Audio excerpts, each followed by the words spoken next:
Good morning, everyone. We're delighted we have so many of you again joining us this morning for Fáilte Ireland's continuing series of expert webinars. This morning's session is a two-part session focused on HR, impending HR challenges, policy plans and payroll, particularly focused today on the EWSS scheme.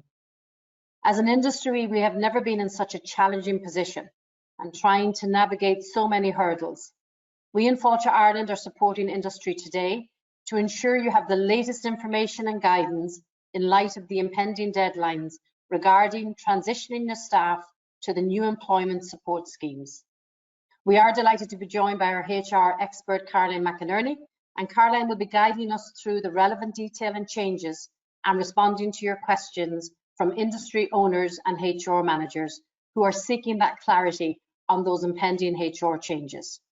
So before we invite Caroline to start the session, I'm going to hand you over to Amanda Horan, Manager Enterprise Development, to go through this morning's housekeeping, the Q&A, and Amanda will be moderating the session for us this morning. So we hope you find this session really helpful. And now over to you, Amanda. Thanks, Martina, and good morning, everybody. Thank you for taking the time today to be here. It's great to see so many of you tuned in, which I think is a testament really to the importance of this topic and the timeliness of the webinar today, given some impending deadlines we're going to be talking about.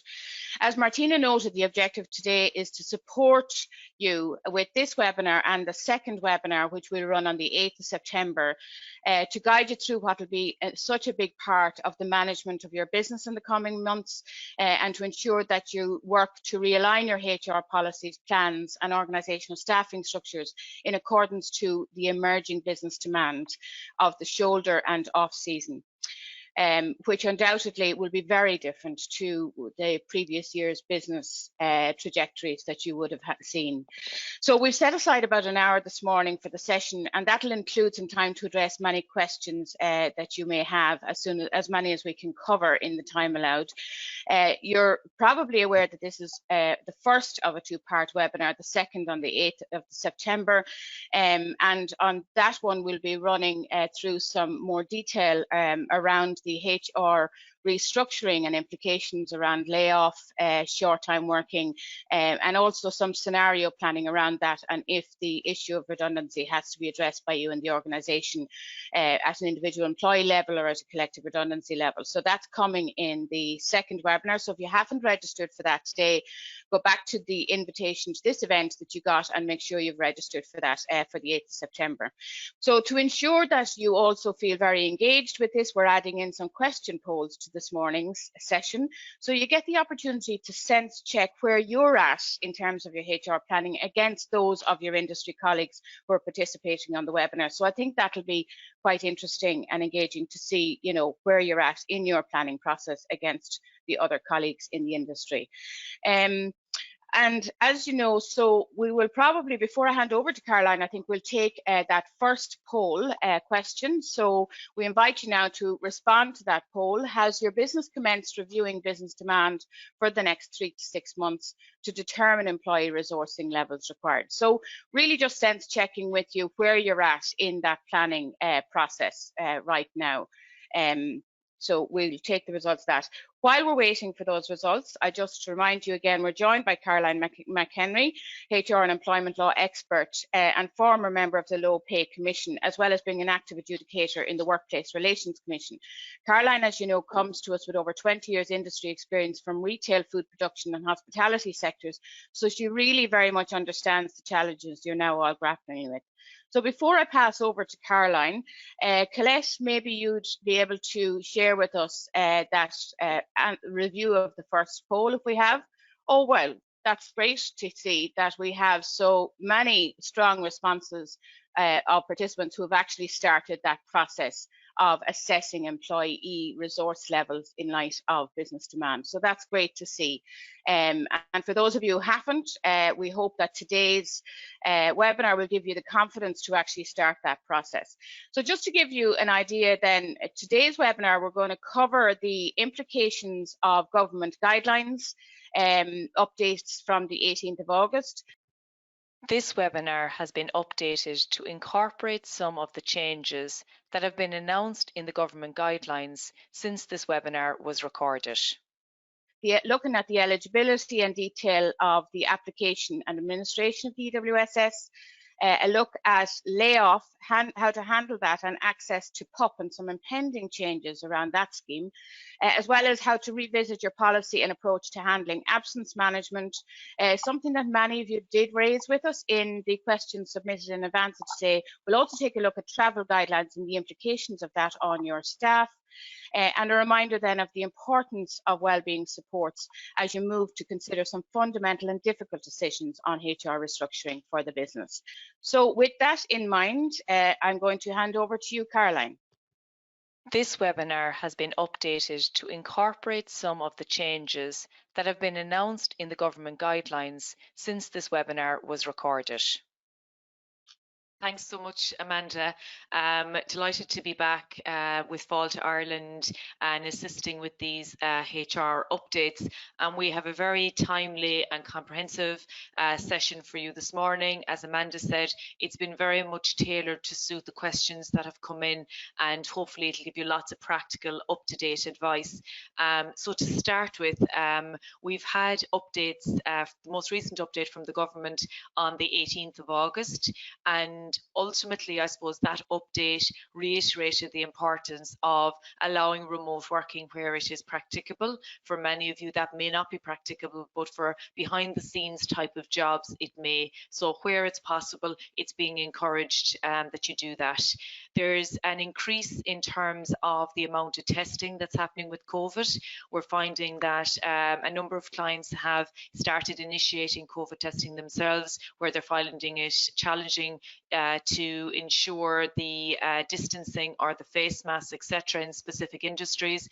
And also the HSE have started testing in the counties that were locked down, and also now around the country in relation to meat and food processing. So I think you'll see more of that. People are being encouraged to avoid public transport. Obviously, for your industry particularly, the visits to home for 6 people from 3 households and how that's being manifested is definitely presenting huge challenges. Over 70s are being encouraged to have designated shopping hours and also to limit their contact, outdoor activities and matches, etc., wedding receptions, other internal groups and outdoor activities have all been restricted as well. So there's some of the guidelines just to make you familiar with. But today's main focus for us is going to be very much around transitioning from the different schemes. So in that backdrop, the TWSS scheme, or the temporary wage subsidy scheme, which was in place, is going to be replaced from the 1st of September and is going to be in place until the 31st of March 21. It's great for us to have certainty that it's in place until March, so businesses can now make strategic decisions around their workforce in light of that, and many already are deciding what is most appropriate in terms of maximising the scheme and also retaining talent within their business as a result of the scheme. There's also additional categories of workers that are going to be allowed to enter the EWSS, namely seasonal workers and new hires who have been taken on since July, and the July and August employees can be claimed for prior to the 5th of September. Any employer who's eligible for the scheme needs to show that they're operating on no more than 70% of their turnover this year in comparison to last year. And that can be done on a monthly basis, but also on a cumulative basis over the 6-month period. So the levels of the subsidy are also different, and the level of subsidy the employer will receive is per employee who has been paid a gross weekly wage rather than a net wage, and the gross weekly wage depends on what they actually get in terms of that subsidy. So if you have an employee who's earning less than 150 gross, they don't get any subsidy. If they earn between 150 up to €202.99, then they get 150 of a subsidy. More than €202 and less than 1,462, they get €200 €503 in the subsidy, which is the maximum amount. But anybody earning more than 1,462 don't get any subsidy. The payments are fully taxable, but the employer's PRSI rate for those on the scheme will remain at the reduced rate of 0.5%, which is welcome news. So the criteria then for the EWSS has increased in terms of now there's a requirement that as you register, which is the first step in the process, which wasn't required before, there isn't an automatic transition from the TWSS over to the EWSS. So you need to register, and as you register, you need to be able to have and show that you have a valid tax clearance cert. If you don't, you need to apply for one to be eligible for this scheme. The business, as we mentioned, has to show that there's a 30% reduction in turnover or in customer orders between July and December 2020. And you need to look at it on a monthly basis to decide if you apply each month, but also you need to look at it over the period also, which is the way revenue will look at it. So that's important to take into account. The disruption also needs to be caused via COVID, which again won't be an issue, and you need to be registered for PAYE and PRSI. So the next consideration is there's really good revenue guidelines that were published and dated the 14th of August, and we're expecting that they will be updated on a regular basis. We're expecting further clarification in relation to these 3 points, but we just wanted to highlight to you today that there's certain eligibility criteria, and they've mentioned some exceptions and some inclusions. So certain proprietary directors will be able to claim eligibility for this scheme, and we await further details from revenue in relation to this specific. Newly hired connected parties who are not on the payroll and paid between that period of time, and they include brothers, sisters, immediate relations like aunts, uncles, nieces, nephews of an individual and their spouse, and employees employed other than as part of the business, so people who might be employed as childminder in a person's home, etc. So we await further details from revenue in relation to those. They've said that they will follow, so we hopefully will get those quite soon. So from the 18th of August, registration process has been opened for the EWSS, and it's open via Revenue's online service. Applications will only be processed if you are registered for PAYE and PRSI, have a bank account linked to that, have your tax clearance cert, and the process is a registration system that's self-declaration. So it's important that you register as soon as possible, and because registration is separate from submitting a claim. And for some employers, they may make a claim, for example, for the month of September, they may not make a claim for the month of October, November. So you need to register. Once you are registered, then you make your submission once that's been approved. So how it operates, I suppose the levels, you can't claim for staff on lower hours. The company is unable to claim for staff who are on less than 150, 150. And that was a question that came in from a lot of the questions in advance of today's webinar. So it doesn't matter how many hours the employee is on. What is of relevance is what is their gross wage. So if they total less than 150, 150, they're not eligible. And the scheme is registered on a self-assessment basis, and it's important that you meet the criteria in relation to that. The subsidy will be paid into the employer's bank account, and it's paid once a month in arrears as soon as practicable after the return date, which is the 14th of the month. And that's a really important point to note, because there could be up to 6 weeks of a delay in you getting the payment into your bank account, which you need to consider from a cash flow perspective. And it's really important that you, as always, retain any relevant records. Another important point to note is if you have an employee who has multiple employments, you only deal with your employment, so you don't need to check are they working hours elsewhere, etc. That doesn't affect the subsidy for your employment with that employee. So really important to ensure you register first with Revenue before you submit your payroll for the EWSS support. So apply now, make sure that you avoid any delays and have all your relevant paperwork in line.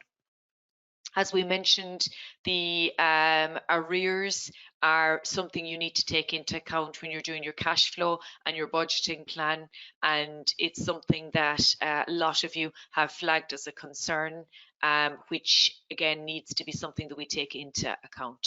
So I'm going to pass you back to Amanda, and we do our next poll. Great, thanks, Caroline. So I suppose in light of what Caroline has just covered with us, we might take a snapshot now, Paul, as to how many of you have actually done the exercise of assessing your eligibility for EWSS. And if you've considered yourself as eligible on that basis of the exercise, how many of you have progressed your application to register for EWSS at this point?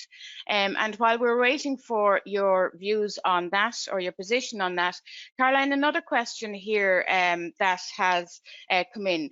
Can an employee claim employee welfare support while the employer is claiming EWSS at the same time? This probably is relevant in the case of you've been moved to short-time working and you want to claim welfare support for the days you're not working. Can you clarify on that?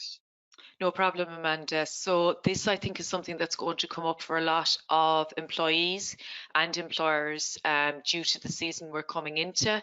So the subsidy is a benefit for the employer, social welfare is a benefit for the employee. So they will both be managed separately. So the employee can claim for whatever relevant payment they're entitled to, and the employer can claim for the subsidy. Again, that's a question that Revenue haven't clarified any further than that, but that's what we expect at the moment, Amanda. Great, thanks, Caroline. And is there any guidance as to whether or not payment for annual leave will be supported under the EWSS scheme? As I'm sure many of you now will have staff entitled to take leave, given that they'll have been working over the last number of months. Caroline, any clarity on that?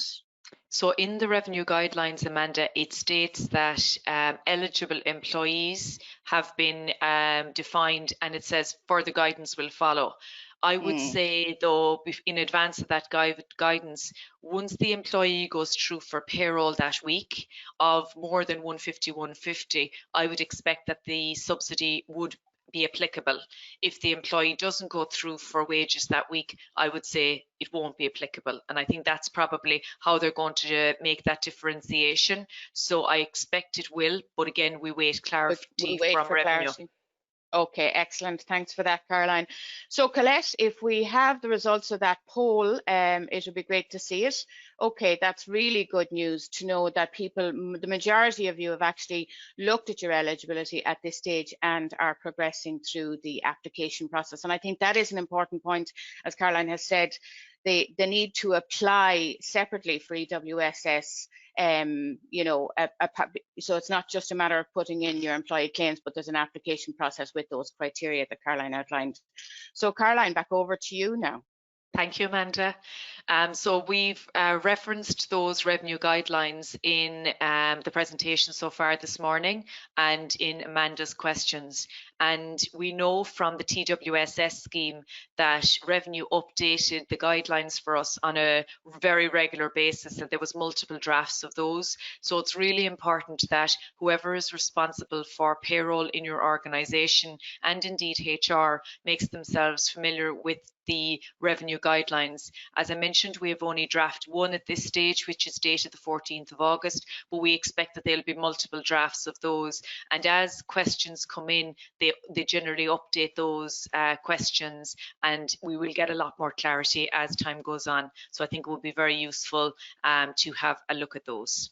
So the next area we're going to move on to is the area of layoff. In relation to the PUP payment, this is now being extended until the 1st of April 2021, and applications will be accepted up till the end of 2020. This is the most recent information we have in relation to this scheme, which has been updated since we recorded this webinar. And this is an area that many of you will be familiar on the basis of having to lay people off already when the business was closed.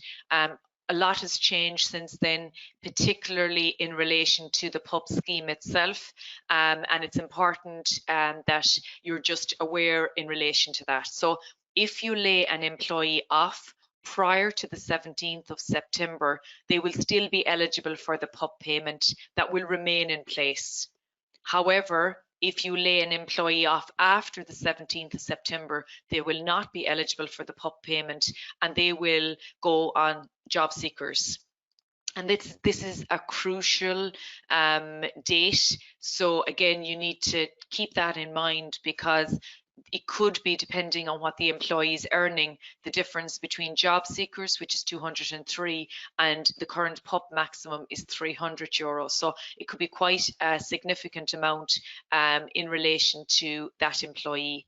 It's also important to note that on the 17th of September, the employee's option to invoke redundancy, which has been currently paused, will also cease unless that has been extended further.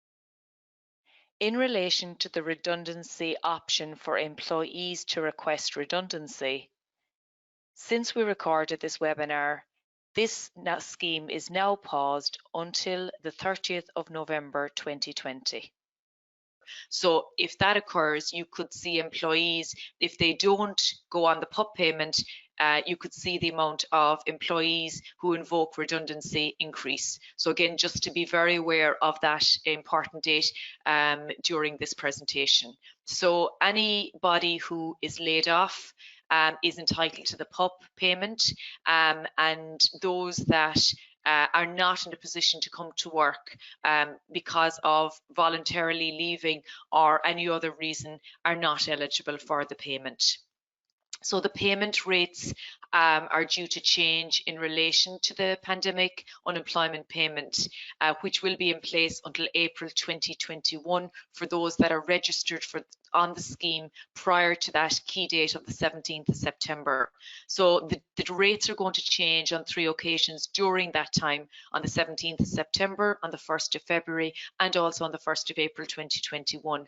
But for now, the most relevant payment rates for this period of the 17th of September up to the 31st of January are for those earning less than the €200 per week, they get the 203. For those earning between 200 and 300, they get the 250. And for anyone earning over 300, they get a maximum of €300. So that's quite a difference in relation to the PUP payment and the social welfare payment. Layoff and the uncertainty that that brings and the emotions that that brings is obviously key in terms of how we manage that, and the proactiveness of communication that you all have been managing with your teams right throughout this crisis has definitely helped bring your teams with you, and that now has never been more important as we get into this next phase. So it's really important that even if you have no significant update, that you're continuing to update your staff. Most of you will have a mechanism of how to do that now, whether that's by e-sign, whether that's by a email update, or that's by a WhatsApp message or any other form. It's really important that you are doing that. Uncertainty, as we know, fuels anxiety. And even if you've no news, it's important that you're updating people in relation to your plans for the coming weeks and indeed months. The more you communicate, I suppose, the better it is, because people know that they've got a clear, honest, true and up-to-date message. So it's important that you look at your communication plan at the moment. So next, absence has, as Amanda highlighted, been one of the key questions that you presented to us in advance of today's webinar. So we've tried to cover as many of the key points associated with absence as we could.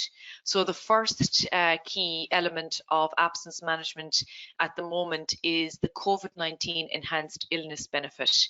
So when a worker is told to self-isolate by a doctor or the HSC, either because they are a probable close contact or they have been diagnosed with the coronavirus, they can apply for the enhanced illness benefit payment of €350 a week. And to be eligible, the person must be confined to their home or a medical facility.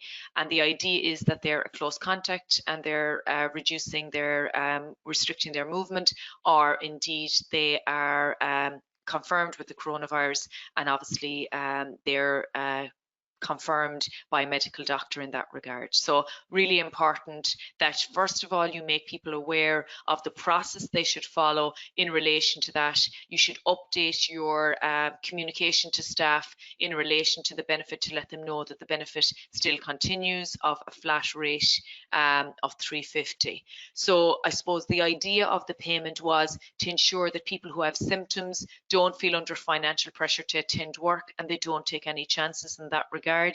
The scheme was due to finish in August, but it has been extended until the 31st of March 2021, which is very welcome news indeed.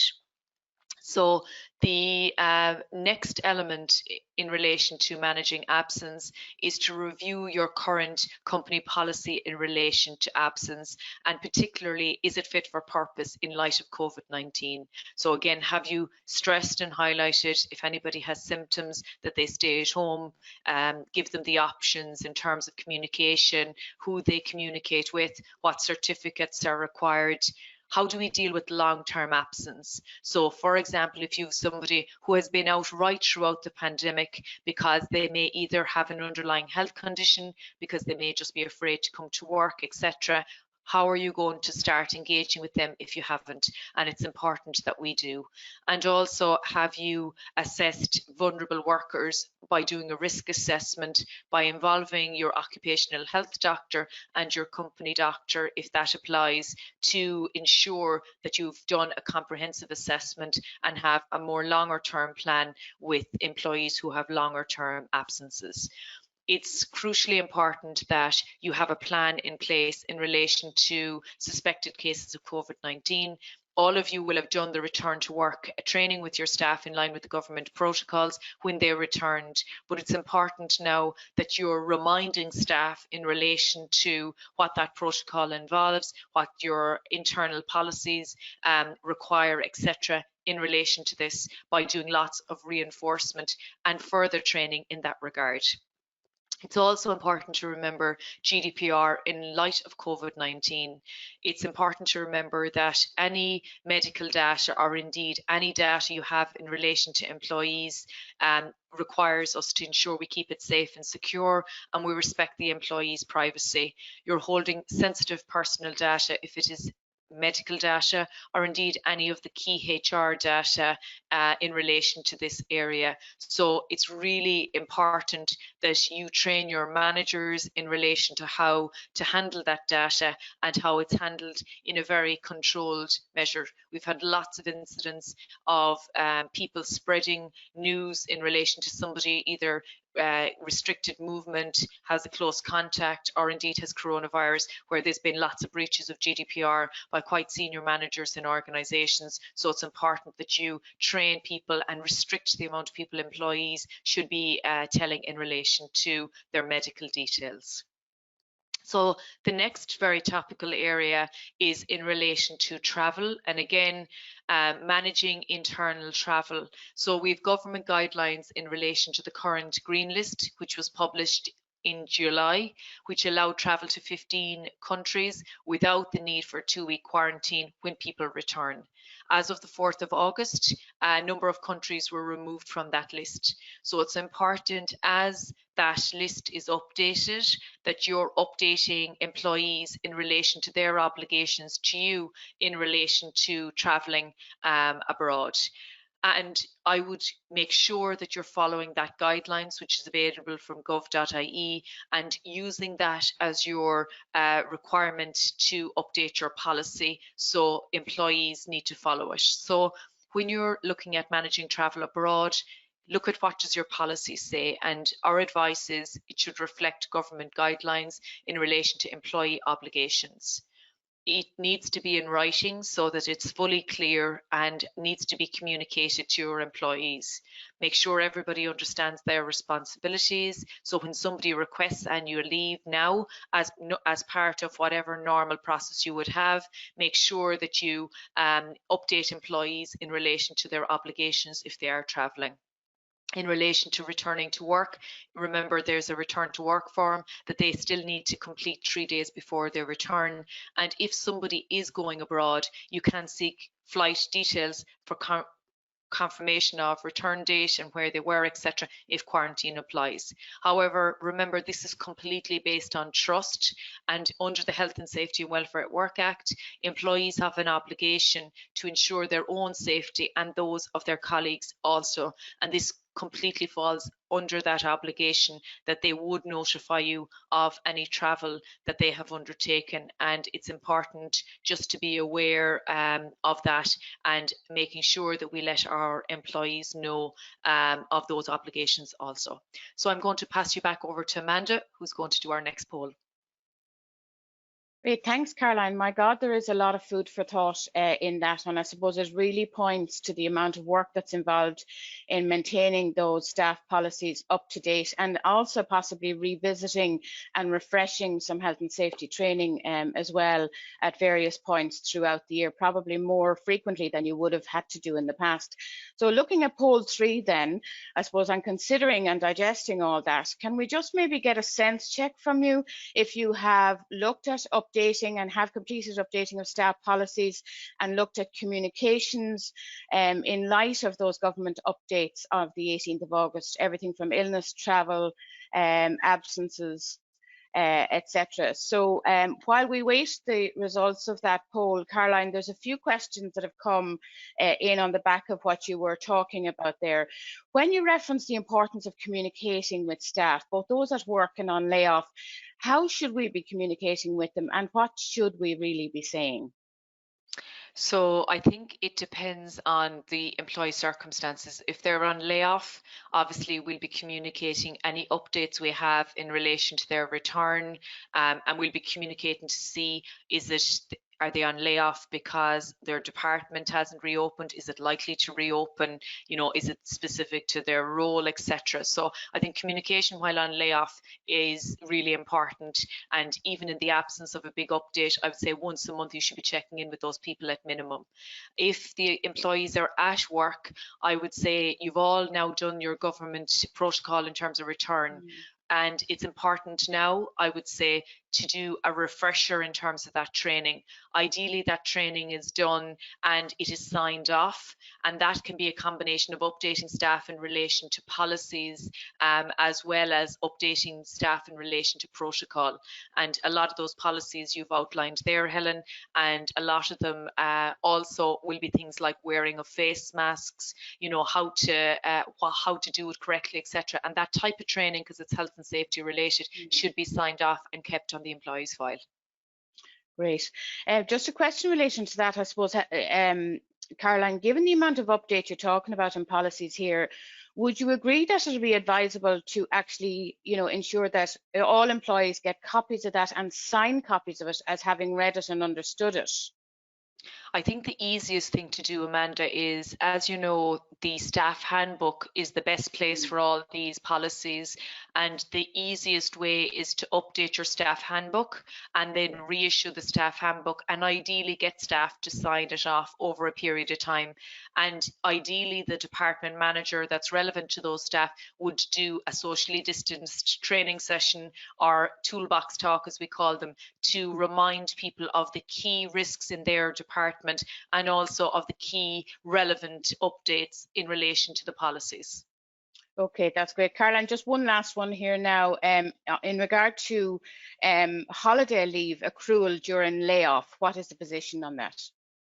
So if employees have worked more than 1,365 hours, you know, in terms of the whole year, they're entitled to their normal 4 weeks holidays.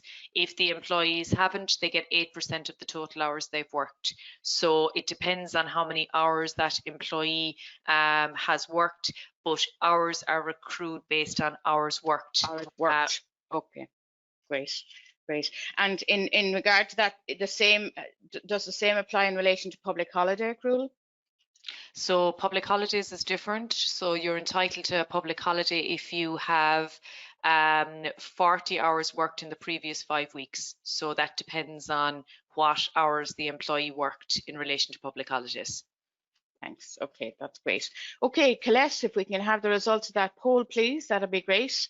Okay, so there is still a good bit of work to be done by some there in terms of getting all of those policies and communications updated and out to your staff and making sure staff have signed and understood them. So a lot of work, but as we said, highlighted really, I suppose, from government updates on the 18th and the need to keep those policies and, as you said, staff handbook just live documents really very much in the current climate. So back over to you, Caroline. Thank you so much, Amanda. And I think the fact that many of you are in progress is actually a good thing, because as you know, a lot of the policies are updating on an ongoing basis. So even though we might be suggesting that you update your handbook, you won't be updating your handbook every week. A new update is going to come out. But I think September is a good kind of time to do an update if you haven't done one since the start of people returning, and then maybe do an update in January again. And if any changes in policy happen in the meantime, you're communicating them with staff. Because as you will all know, the burden of proof is on the employer to ensure they've updated the employees in relation to all their obligations. And that the best way and the only way really that you can confirm you've done that is the paper trail. So try and, if you can, as I say, over the coming weeks, that might be possible. So we're experiencing a lot of challenges at the moment in the whole area of well-being in the workplace. With back to school, with seasonality, with changes in terms of restrictions, with COVID itself, etc. You have a lot of people anxious and stressed, and oftentimes that can manifest itself in the workplace, which can be quite challenging. It's important from an employer perspective that we try and do all we can to ensure that we're minimizing any employee grievances, any issues from a customer service perspective, etc. And again, maintaining that standard. So ultimately, I suppose, acknowledging and flagging that to people in those team briefings that we spoke about is very important, ensuring that we still have our open door policy, that if people are experiencing specific challenges, they can come and talk to us. And also there may be other additional things you may want to consider. For example, an employee assistance program. You need to maybe upskill your managers in terms of dealing with people who might, for example, be coming to them to say, listen, my kids are unwell, I won't be in today, and that becomes a regular occurrence, and how they deal with that. Because I would expect that your managers now will be dealing with new HR challenges, and it's important that we upskill them in that regard.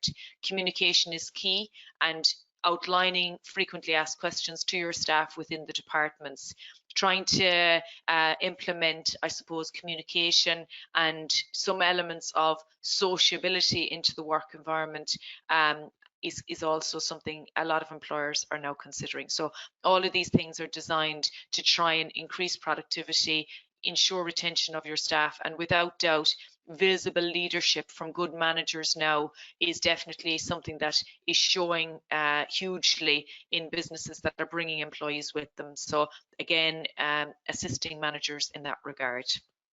So I touched on this already, and we're going to focus on the whole concept of reducing staff hours, the right to request redundancy, redundancy itself, and collective redundancy, as Amanda mentioned in our next webinar. But because of the timeliness and this important date, we wanted to highlight this important piece of legislation to you in today's webinar. So the government introduced on the 13th of March under emergency legislation the option for an employee to be able to invoke redundancy and request redundancy if they were on an extended period of layoff that was paused by the government. And that pause has been extended on a number of occasions, and it is now suspended until the 17th of September 2020. In relation to the redundancy option for employees to request redundancy, Since we recorded this webinar, this scheme is now paused until the 30th of November 2020. There's no indication that that's going to be extended past the 17th of September, but we would positively hope that it will be, because our concern is that if it's not extended, you could have an employee who requests you to make them redundant, and if you're not in a position to give them work that's continuous for a period after that, you may need to give them redundancy. And based on the season we're coming into, it'll probably be challenging for many of you to give them that certainty of work, as required in line with the legislation. So we'll cover that in a lot more detail when we discuss it with you in our next webinar, but we just wanted to flag it with you, particularly in light of the fact that the PUP payment is also, you can't have anybody new joining the PUP payment after the 17th of September. In relation to the PUP payment, this is now being extended until the 1st of April 2021, and applications will be accepted up till the end of 2020. This is the most recent information we have in relation to this scheme, which has been updated since we recorded this webinar. So those two key dates collide, and as a result, it's important just for you to be aware of the implications. We've highlighted those key dates separately for you because they are so important, and the first being the 5th of September, where new and seasonal employees who from the 1st of July, so for all of July, all of August, you can backdate the new subsidy scheme if you didn't claim the TWSS for them, but you must be registered and you must have that claim in by then. So that's a very important date for any of you that is relevant. And I'm sure for a lot of you who may have experienced an upsurge in business in the last number of weeks due to staycationing, that might be relevant. So it's important to be aware of that date. The other key dates are both the same, and they're very much interlinked. So on the 17th of September, no new applicants will be accepted for the PUP. So after that, if you lay somebody off, instead of having a maximum of up to 300, depending on what they're earning, they will just be going to job seekers. And the second key date is the 17th of September, also for that option of the employee to invoke redundancy. So again, just to be aware of both of the 5th of September and the 17th as very relevant dates. So I suppose as we conclude the webinar, before we do some questions, the importance of remaining calm and ensuring that we communicate very proactively with our staff in relation to the plans. And for many, that's important in terms of doing that now, because a lot of people are asking lots of questions in relation to implications for them. Take stock of your business requirements and take stock of the schemes and how they may be relevant to you and relevant to financially ensuring you're maximising that opportunity in the coming weeks and months ahead is very important, particularly in relation to that new subsidy that we covered in this morning's session. And finally, as always, and we've highlighted it throughout today's webinar also, the importance of that paper trail goes without saying. So it's really important that you're very familiar with the paper trail, so ensure you don't forget the paper trail. So they're the kind of key points before I hand you back to Amanda, who's going to do our final poll today. Thanks very much, Caroline. So, yes, looking at our final poll now, I suppose it'll be interesting for us to understand, are there further plans or actions that you've identified from today's webinar that you believe now that you will need to address in the workplace? And while we are waiting for the results of everybody's views on that, there's just a few questions here, Caroline.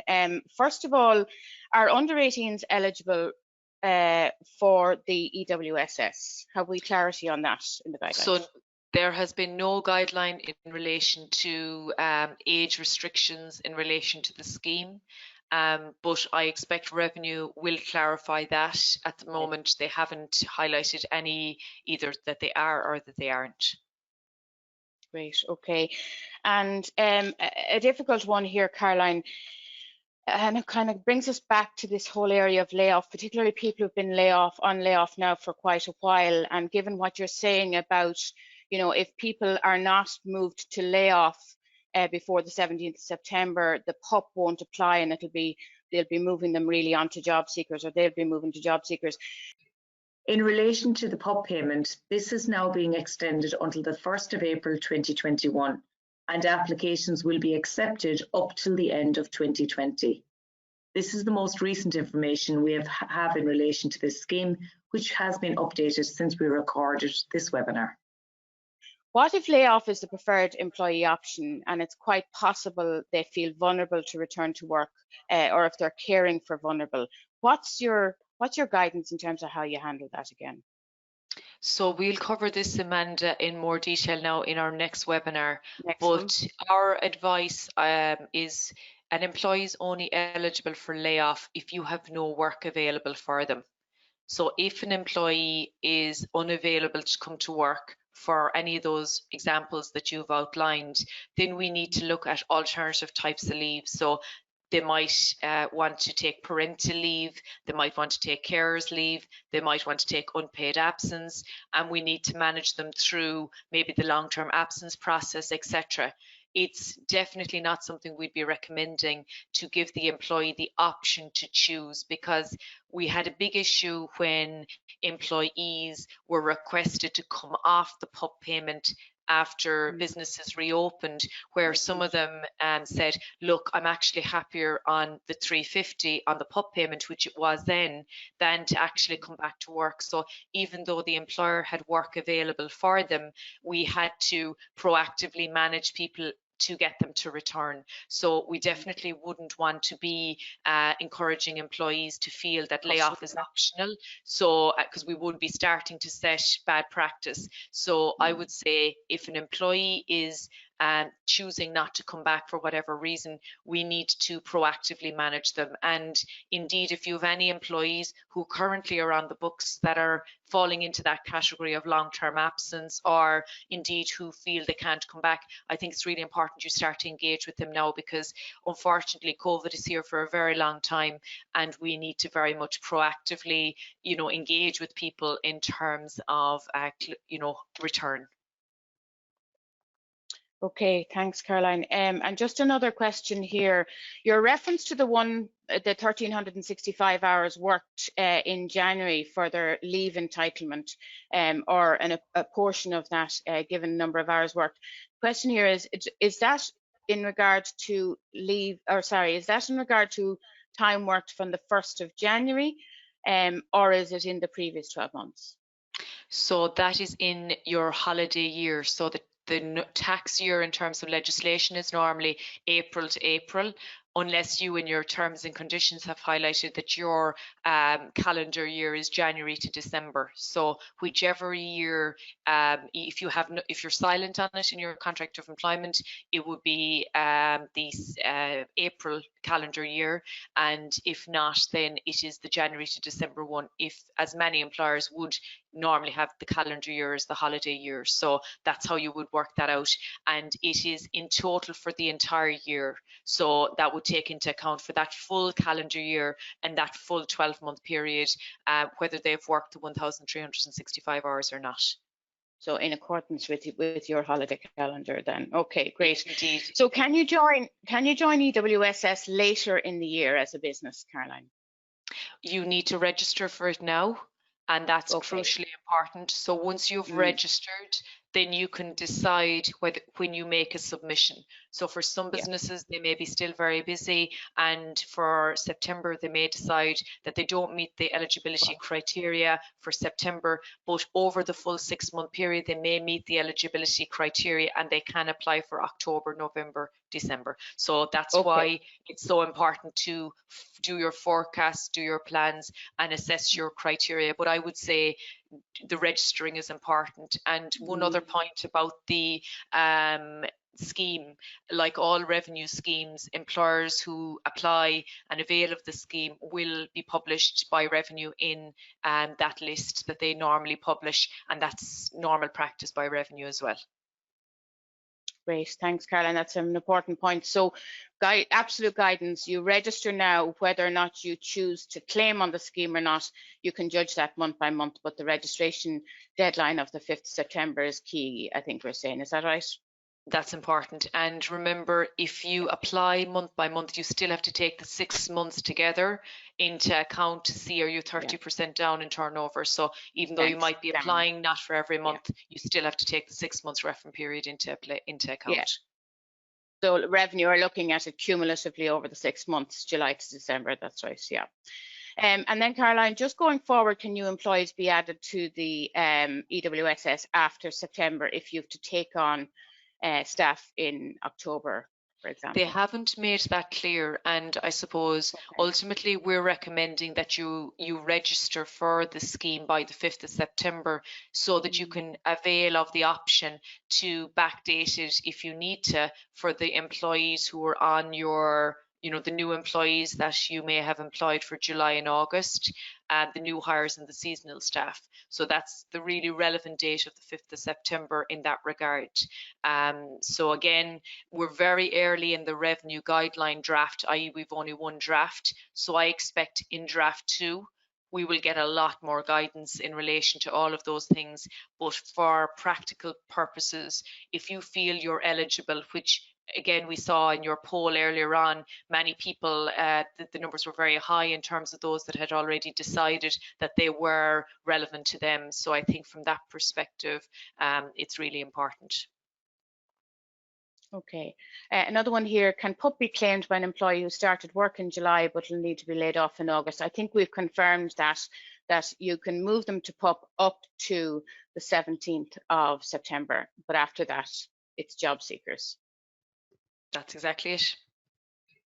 In relation to the PUP payment, this is now being extended until the 1st of April 2021, and applications will be accepted up till the end of 2020. This is the most recent information we have in relation to this scheme, which has been updated since we recorded this webinar. That's great. And just one here actually, and it's one you and I were chatting about yesterday, Caroline. If the employee chooses to go on holidays and they are required to self-isolate on return, and particularly, they could leave to what they think is a green country, and by the time they come back, that green country list could be changed. If they're required to self-isolate, are you required to pay sick pay, or does government support that? So the answer to that is ultimately, if an employee, there's a couple of policies, and this is why your policies are so important. And from a HR point of view, we always say if it's not in paper, it never happened, or you can't rely on it. So in relation to your annual leave policy, I would update that now to reflect we have a green list. These are the green list countries. Should you wish to go on holidays, and you're planning to go abroad, you need to be mindful of what it says in the green list in terms of your obligations, in terms of quarantining, etc. Obviously, the green list can change, and if that happens, you are putting the onus back on the employee to take responsibility for that. And if they're going to a non-green list country for whatever reason, and you're approving their annual leave, then ultimately they need to apply for the additional 2 weeks that they need to quarantine when they come back. So again, your annual leave policy is what you're going to rely on for all of that. And again, that all falls back to health and safety and the obligations employees have, because if an employee comes back and says, well, look, I don't want to quarantine, or I don't, ultimately, these are the government guidelines, and from a health and safety perspective, as employers, we're obliged to enforce and uphold those guidelines. So it's important that your policies are very clear, and that's why I would update your policy now in advance, because we don't know what will happen with the green list. There's talk of it being abolished, extended, reduced, etc. So ultimately, we need to go with the advice at the time.